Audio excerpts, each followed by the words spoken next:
Este video vamos a desarrollar la guía 5. Recordemos que el tema de la guía 5 era potencias de base racional y exponente entero. El primer ejercicio de la guía nos pedían calcular el valor de las siguientes potencias. Esa era la instrucción. Entonces, en el primer ejercicio nos proponen 4 medios elevado a 4. Lo primero que se recomienda hacer en estos casos es verificar si es que la base puede ser simplificada o en este caso desarrollada, porque yo sé que 4 dividido en 2 o partido por 2 obtengo 2. Entonces, en vez de em, realizar la potencia con esta base, que no está simplificada, voy a tener que simplificar al final. Por lo tanto, conviene antes de aplicar el exponente, ver si puedo simplificar la base. Aquí en este caso, 4 dividido en 2 es 2, por lo tanto el 2 lo elevo a 4 y obtengo 16. Recordar que debo multiplicar el 2 4 veces por sí mismo. 2 por 2 por 2 por 2. Y está listo el ejercicio 1. El ejercicio 2 me dan una base entera elevada a un exponente negativo. En ese caso, como no podemos aplicar un exponente negativo, debemos transformar la base en una fracción. Y cualquier número entero puede ser escrito como fracción poniéndole denominador 1. Una vez que ya está escrita la base como fracción, para poder aplicar el exponente, en el fondo transformarlo en positivo, debo invertir el orden de la base. Ahí ya está invertido y en ese momento el exponente está positivo. Y luego aplico el exponente tanto al numerador como al denominador y obtengo 1 elevado a 5, 1, y 3 elevado a 5, 243. El tercer ejercicio, tengo una base racional escrita en su forma decimal elevada a un exponente entero. Idealmente, cuando tengo bases escritas en su forma decimal, debo escribirlas en su forma fraccionaria, que ya hemos visto cómo, no lo vamos a detallar en este momento. Entonces, 0,1 escrito como fracción, me queda 1 partido en 10. Y eso le aplico entonces el exponente 2, tanto al numerador como al denominador. 1 elevado a 2 obtengo 1 y 10 elevado a 2 obtengo 100. Recuerden que no es 10 por 2, sino que es 10 por 10, por eso es 100. 1 partido en 100 es el resultado entonces del ejercicio 3. El ejercicio 4, tengo una base racional escrita en su forma fraccionaria negativa y con un exponente entero negativo. Para resolver, lo primero que hago es, como tengo el exponente negativo, invierto el orden de la base. Lo que les explicaba en el ejercicio 1, tengo que verificar si puedo simplificar. Aquí en este caso, no hay ningún número, el mismo número que divida tanto el numerador como el denominador, por lo tanto es irreductible. ¿Ya? Siempre verificar eso antes de hacer cualquier cosa. Bueno, ya habiendo verificado que es irreductible, entonces como el exponente es negativo, debo invertir el orden de la base, el signo queda tal cual, porque con eso todavía no hago nada, y entonces el exponente me queda positivo y ahí sí que puedo aplicarlo a la base. Entonces, cuando tengo una base negativa y tengo un exponente impar,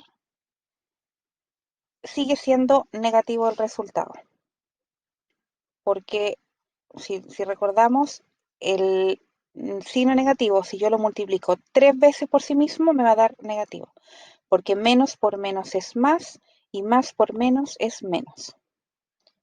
Y luego aplico entonces el exponente tanto al numerador como al denominador y 15 elevado a 3 es 3.375 y 8 elevado a 3, 512. Por lo tanto, y esto es negativo. Ese es el resultado del ejercicio 4. El ejercicio 5, tengo una base racional escrita en su forma decimal finita elevado a un exponente entero. Se resuelve escribiendo la base en su forma fraccionaria, como ya hemos practicado muchas veces. La elevo al exponente que me indicaba en el comienzo, que es 10.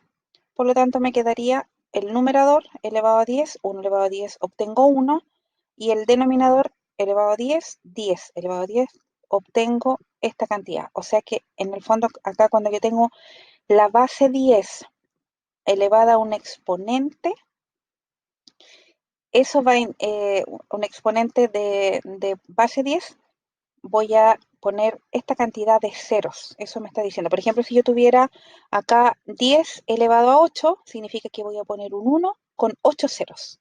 Eso como dato para facilitar un poco el cálculo manual, si que no lo están haciendo con una calculadora. Entonces aquí 10 elevado a 10, entonces pongo el 1 y pongo 10 ceros, ¿ya? Que es lo que me indica el exponente. Por lo tanto, ese sería el resultado del ejercicio 5. El ejercicio 6, tengo una base racional escrita en su forma fraccionaria con un exponente entero negativo.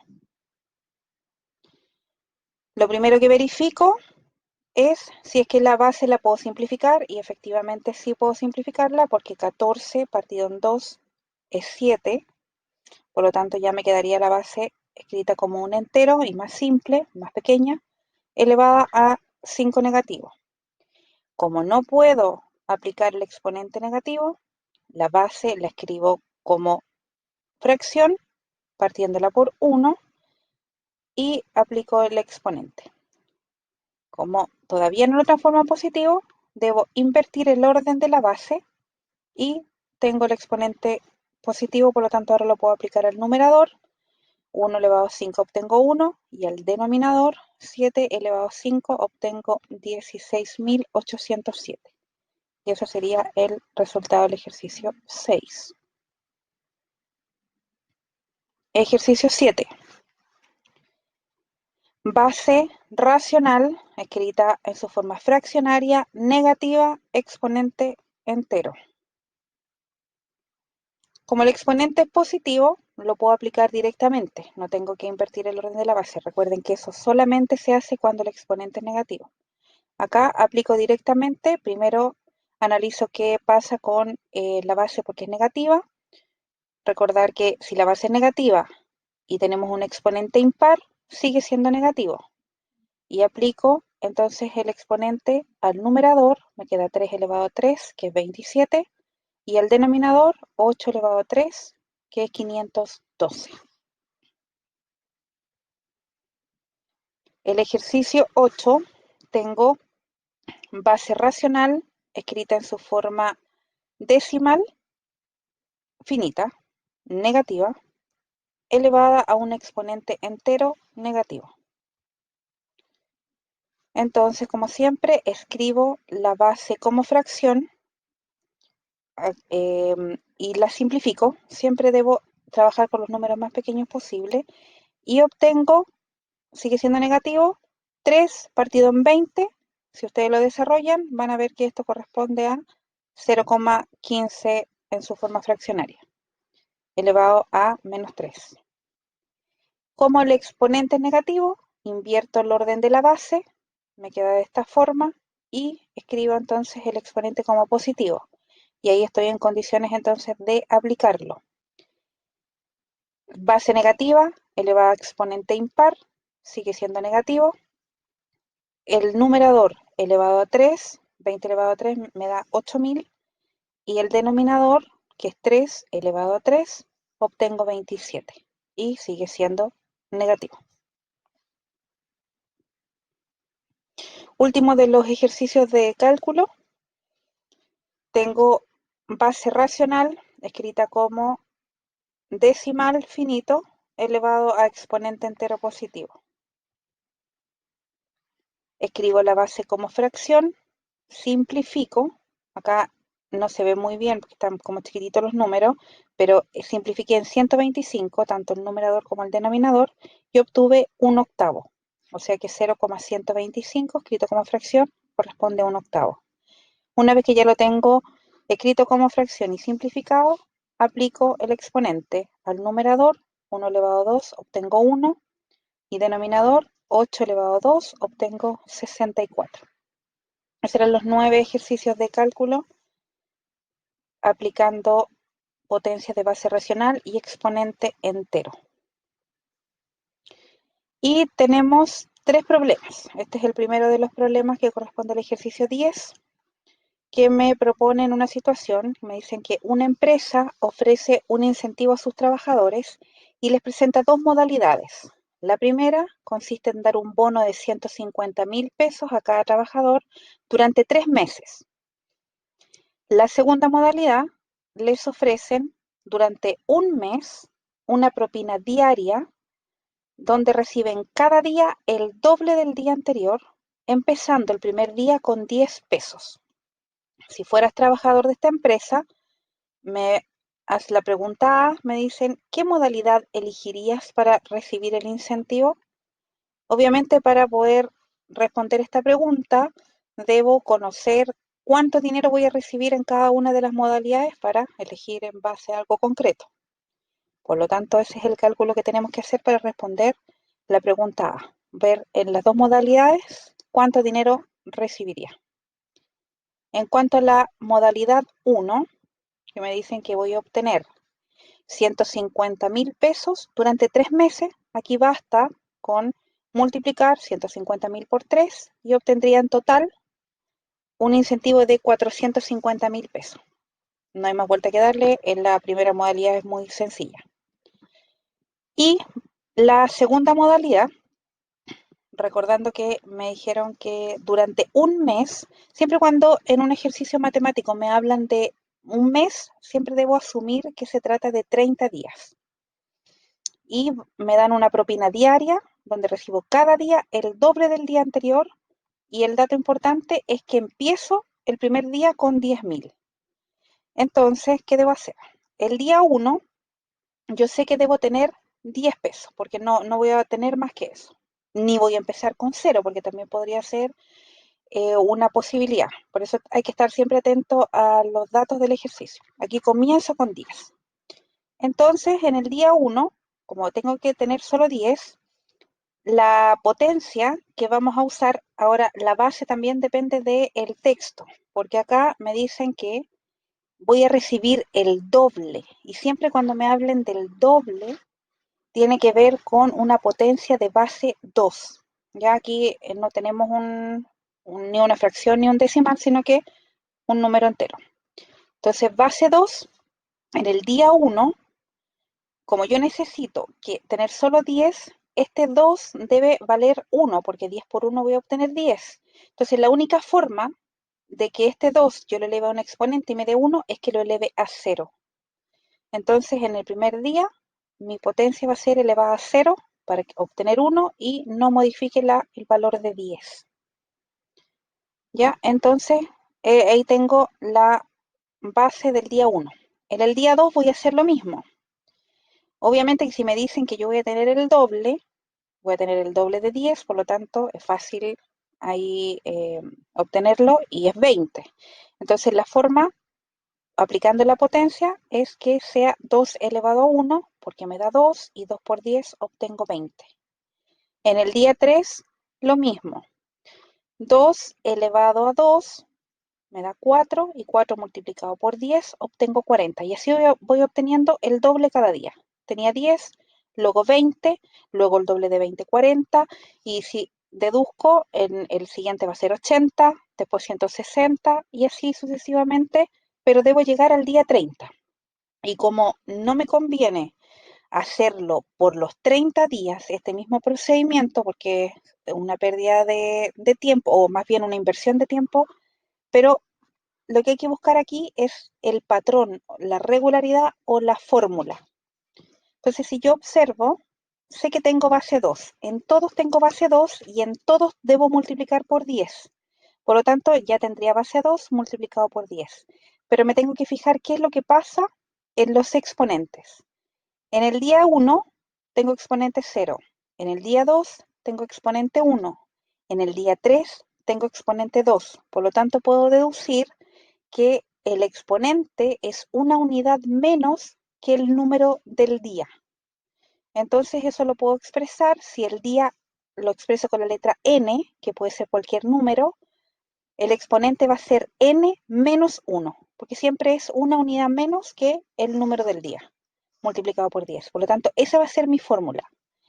Y si yo debo calcular cuánto dinero voy a obtener el día 30, aplico la fórmula, pero en vez de poner 30, voy a poner n menos 1, que en este caso sería 30 menos 1. Por lo tanto, me quedaría 2 elevado a 29 por 10 y ahí obtengo esta suma grande que algunos me preguntaban si realmente era así, y sí, es así de grande.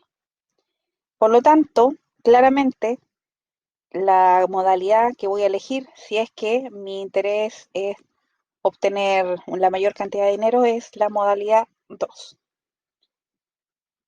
Y esa sería la justificación matemática de por qué es más conveniente elegir la modalidad 2. Y ahí está la respuesta.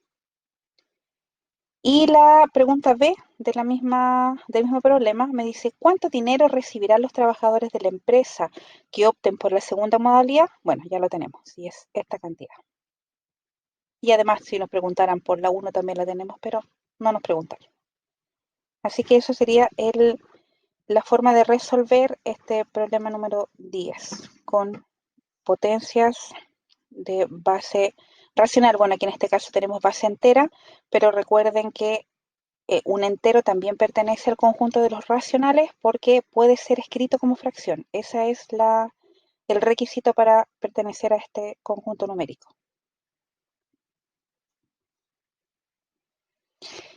El segundo de los problemas nos dicen que una sustancia radioactiva se desintegra de tal modo que después de una hora queda la mitad de la cantidad inicial.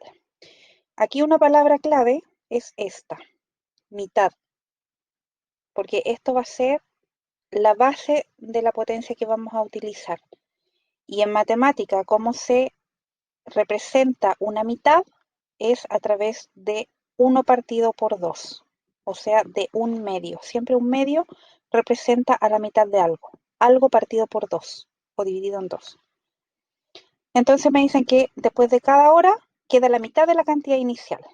Y acá ahora me dan acá el dato de cómo debo comenzar, porque me dicen, si en cierto momento hay 200 gramos de la sustancia, ¿cuánto quedará después de 6 horas? Y aquí yo puedo aplicar lo mismo que aplicamos en el ejercicio anterior, haciendo un par de horas para poder deducir la fórmula o el patrón. Entonces me voy a la hora 0, que esa sería la hora inicial, en donde todavía no ha pasado el tiempo, sino que es donde uno comienza. La hora 0, y en esa hora me dicen que voy a partir con 200 gramos. Y la misma idea de la anterior, para que conservar esta misma cantidad, la base de mi potencia debe estar elevado a 0, porque yo sé que cualquier base elevado a 0 me da 1, y cualquier cantidad multiplicada por 1 es la misma cantidad. Entonces aquí en este caso, el exponente coincide con la hora, ¿ya? Porque en eso hay que ser cuidadoso, porque hay veces que va a coincidir o hay veces que va a ser una menos, como en el caso anterior. Entonces, tengo la base de mi potencia elevado a 0 multiplicada por 200, que era la cantidad inicial, y voy a obtener 200 gramos en la hora 0. Luego de que transcurre una hora, o sea, en la hora 1, voy a tener la base de la potencia elevado a 1 multiplicado por 200. Y eso quiere decir que un medio elevado a 1 es un medio, y un medio multiplicado por 200 voy a tener 100.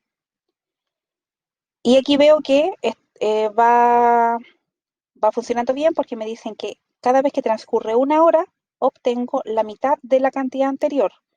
O sea que si tenía 200 y ahora tengo 100, eso corresponde a la mitad, así que vamos bien. Y luego cuando transcurren 2 horas, o sea, en la hora 2, tengo la base de la potencia elevada a 2, que coincide con el número de la hora, multiplicada por 200. Si realizo esta potencia, obtengo un cuarto, y un cuarto multiplicado por 200 obtengo 50. Entonces aquí veo que voy bien. 200, luego 100, que es la mitad de 200, luego 50, que es la mitad de 100, pero tengo que calcular la hora 6. Para no calcular cada una, deduzco entonces con estos datos la fórmula. Si yo quiero obtener en cualquier hora, porque acá me podrían, en vez de 6, haber preguntado en la hora 35, por ejemplo, o en la hora 1000. Entonces yo debo tener la fórmula que me permita calcular cualquier número de hora que me pida.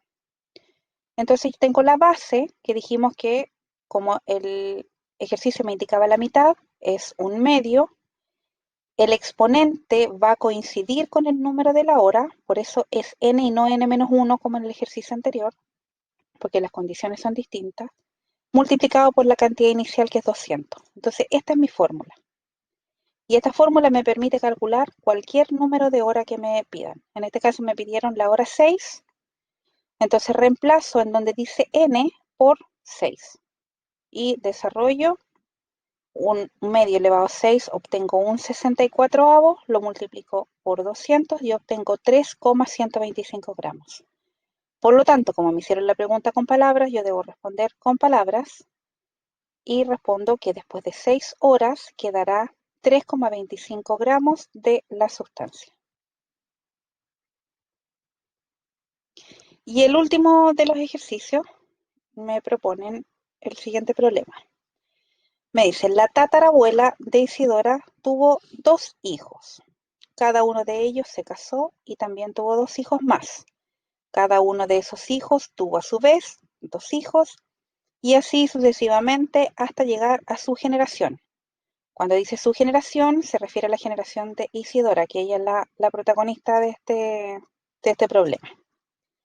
En la pregunta A me dicen, ¿cuántos familiares hay en la generación de Isidora? Entonces para eso tengo que aplicar una potencia, y la base de esa potencia va a ser 2, porque me dicen que cada uno de los integrantes siempre tuvo 2 hijos. Esa es la regularidad. Por lo tanto, la base de la potencia es 2. Y aquí teníamos que establecer cuántas son las generaciones que transcurren desde la tatarabuela hasta Isidora. Y por el árbol genealógico, entonces sabemos que primero son los tatarabuelos, luego los bisabuelos, luego los abuelos, los padres y la protagonista, que en este caso es Isidora. O sea que tengo 1, 2, 3, 4, 5 generaciones hasta llegar a ella. Pero acá no podemos empezar de 1, en la generación 1, porque la tatarabuela se considera como un solo integrante. Por lo tanto, es la generación 0. Porque la base elevado a 0, que en este caso sería 2 elevado a 0, eso equivale a 1. Entonces, eso es el único detalle que hay que fijarse bien antes de comenzar a desarrollar las potencias. Entonces, la generación 0, la tatarabuela, y corresponde a un integrante. Luego, la siguiente generación, que podemos llamar la generación 1, son los bisabuelos, sería la base 2 elevado a 1. Y obtengo 2, porque me dijeron que la abuela había tenido 2 hijos. Entonces, eso tiene sentido. La siguiente generación, la de los abuelos, la llamamos generación 2. Por lo tanto, sería la base elevada a 2, y eso corresponde a 4, porque estos dos integrantes, los bisabuelos, cada uno tuvo 2 hijos, por lo tanto, 4 hijos en la generación 2, 4 integrantes. En la generación 3, que corresponde a la generación de los padres, la potencia sería 2 elevado a 3, y eso obtengo 8. Y en la generación de Isidora, que sería la generación 4, 2 elevado a 4, tengo 16 integrantes, y con eso puedo responder la primera pregunta. Entonces, ¿cuántos integrantes o cuántos familiares hay en la generación de Isidora? Tenemos 16 integrantes. En la pregunta B me proponen una situación distinta, que me dicen que en vez de 2 hijos por matrimonio, ¿qué pasaría si fueran 3 hijos? Bueno, aquí es tan simple como cambiar la base. En vez de tener base 2, vamos a tener base 3. Y en la misma generación que la generación decidora, la generación 4, por lo tanto obtendría 3 elevado a 4 y eso equivale a 81. Por lo tanto, en la generación decidora, si hubiese cada uno tenido 3 hijos, habría 81 integrantes. Y la última pregunta para finalizar es, ¿qué características puedes observar en este crecimiento? Y la respuesta es que corresponde a un crecimiento exponencial. Siempre que estén involucradas potencias en un crecimiento o decrecimiento, porque también podría disminuir, como en el caso del ejercicio de la sustancia radioactiva, tenemos que referirnos a que se trata de un crecimiento o decrecimiento exponencial, cada vez que nuestras fases sean potencias. Eso es la guía 5 en detalle.